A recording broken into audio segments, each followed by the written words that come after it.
up north St. Mary's to take the dog on our usual walk because we didn't want to let all of that disrupt us, interfere with our enjoyment of our existence. But we were affected. I was affected, and I was carrying that with me. I was keeping it in check, but I was still carrying that anger, that rage with me as we walked. And the longer that goes on, the more the likelihood of something triggering a reaction, or me doing something, or me saying something. And it got to the point where I was getting vocal, because during all this process, this parking lot down here for the hotel was full, and there was at least 8 to 10 state trooper vehicles parked in there. I don't know where they were. I didn't see them physically present. I saw the vehicles. They could have been in their vehicles. But as we were walking up this street, and we got to that brown building there across the street from it, was right about the point where somebody in the crowd started yelling, "Fuck those state troopers, fuck the police, hey, fuck you guys." That, again, immediately just triggered something in me where I wanted to react. I was like, that gave me something to focus on. That gave me somebody, how is that helping? It's not. It's not making anything any better. All it's doing is making things worse.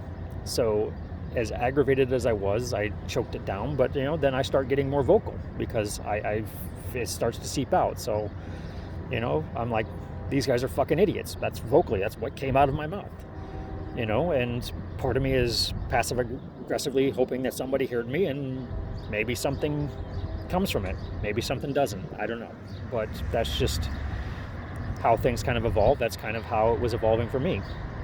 But we continued up this sidewalk to get to the next intersection so we could cross over and start to head toward the park. And as we were walking down there wasn't too many people on our side of the street.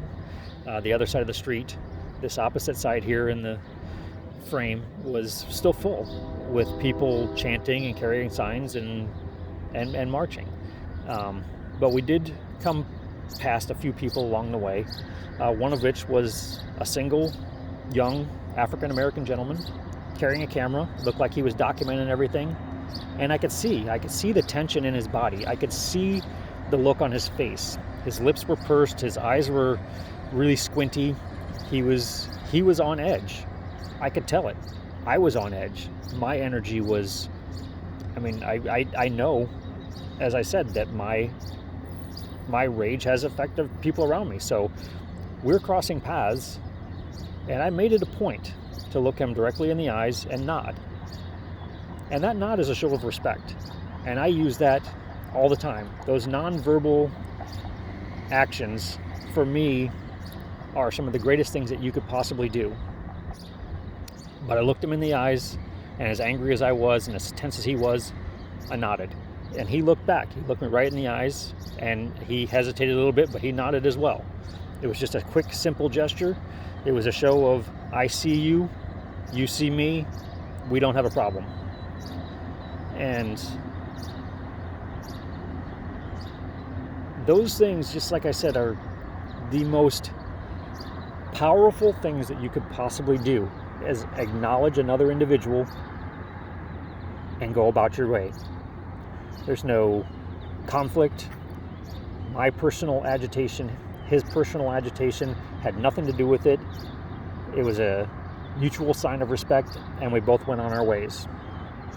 And that was powerful. That moment will stick with me forever. I will never forget that. That is a situation in the middle of a situation that, to me, brought hope.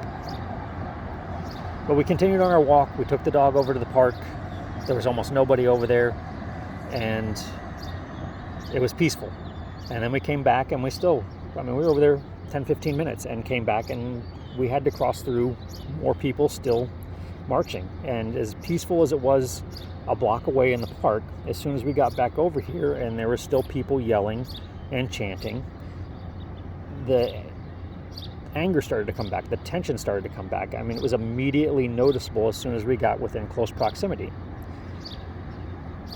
And we walked back in, and we went inside and we went on about our business and tried not to let that experience have an impact negatively on our evening, us just trying to enjoy our lives. And we went inside and we made dinner and we watched a musical on TV, and it was nice. And we went out for our evening walk close to 11 o'clock and walked out the door to find police helicopters circling downtown with spotlights shining into downtown.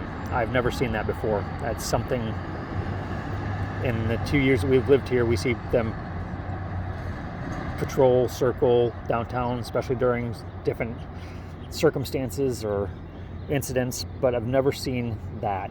And as soon as we walked out the door, it was electric. I mean, I could physically feel my heart just start racing the second we walked outside. And there really wasn't anybody around. We didn't really see anybody. We were in a location here where we're pretty far away from the Alamo Plaza area and Hemisphere Park, but that's the direction we were going. And we walked our normal route, and we got just about to the intersection where Hemisphere is, and passed somebody that I used to work with coming from a restaurant that I used to work at. And she had said that there were riots going on and the police were forcing everybody out, and advised that we not go that way, which we obviously did not. We turned around and went right back the direction we normally would go and came right back to the apartment. And then we came up here and we stood right there on that corner. So we stand in that corner for 20 minutes watching police helicopters circle around downtown, listening to sirens, watching the police cars come and go from the parking lot next to us, seeing the flashing of lights pretty much any direction that you could look from the rooftop here. And I just tried to absorb what was going on and make sense of it. And it made me emotional. I had an emotional reaction to it. I was angry. I was frustrated. Again, I'm like, have that feeling. There's no hope for humanity if this is the way that we're going to continue. And I had to keep telling myself that the path I've been on for the last year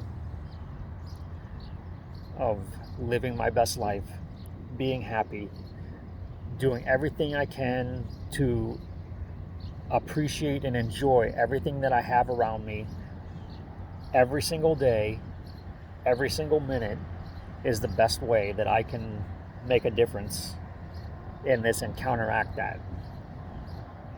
Not getting involved in those situations, especially since I know how I react to them, is one of the best things that I can possibly do.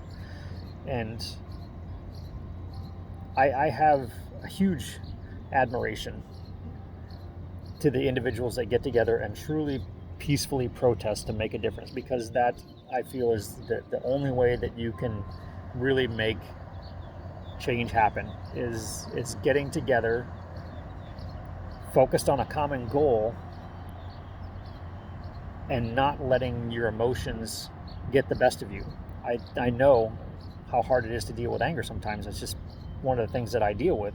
So I know how hard it is to get in a situation where your anger may feed somebody else's and theirs may feed yours. But the people that have been able to effectively go out and march and assemble and make a statement about the things that they feel are wrong in this world, I think are doing a tremendous amount of good. But that comes with a warning. Best intentions don't always lead to the best results. You could have the best intentions when you assemble, when you organize, when you put together a protest that you are intending to be peaceful, but the way you do it, you can't stop people from coming in. You can't police that. You can't control that. You have no ability to have an impact to be able to keep out the bad seeds. I don't really have another way to put it. So all I can say is, if you are coordinating, putting together, participating in one of these, you have to be extra careful of how you use your voice. As I said, some of the words that were coming out were not violent words, but the anger that was behind them was creating anger. You have to be aware that there's going to be people that have no interest in your peaceful demonstration. They want to corrupt that. They want to feed on the energy that's there and pursue and promote their own agenda, which, the best I can tell, is just mayhem and violence. And you have to shield yourself. You have to, block out as much of that as you can. Keep focused on what your intent is, that you are trying to make a statement, and you have no intention of inciting a riot or creating a violent situation or for people to get hurt. So, I don't know. I guess that's pretty much all I have to say about that.